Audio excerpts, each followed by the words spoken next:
Hello, for this video vlog, gusto nyo bang i-level ang balot? Tara, samahan nyo ako magluto ng sweet sour balot recipe. Bago ang lahat, ako nga pala si Raymart Vlog, isang OFW sa bansang Israel.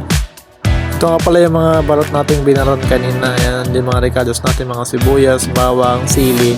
Tapos ginisa lang natin yan para aram yung aroma mas maganda din pag ginigisa. Kasi nga sweet and sour ang ating nulutuin, hindi naman adobo, di ba? So palaging kumakain ng balot dyan, ito yung gawin nyo. Ulam, hindi lang siya sa merienda, kundi ulam na rin guys. Sobrang sarap ang sweet sour na to. Ano pang ginagawa nyo? Tara na, samahan nyo na ako. Tapos naglagay na pala ako dyan ng oyster sauce. At pagkatapos natin lagyan ng oyster sauce, ay lagyan na rin natin ng nor cubes. Yung kalang yan, yung manok. Tapos konting asukal kasi hindi napapatamin sa ating lutuing sweet and sour.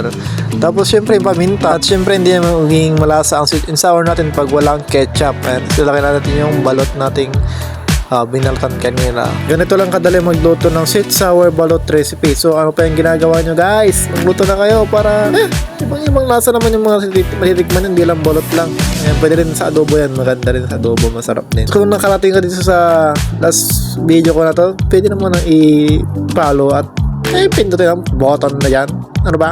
Sige na, bye-bye na. Sa mga natatanong pala kung safe pala kami sa stress, so safe naman kami at saka may ibang shelter na kayo pupuntan. At syempre hindi kayo pinapabayaan ni Lord. So yan lang guys, bye-bye.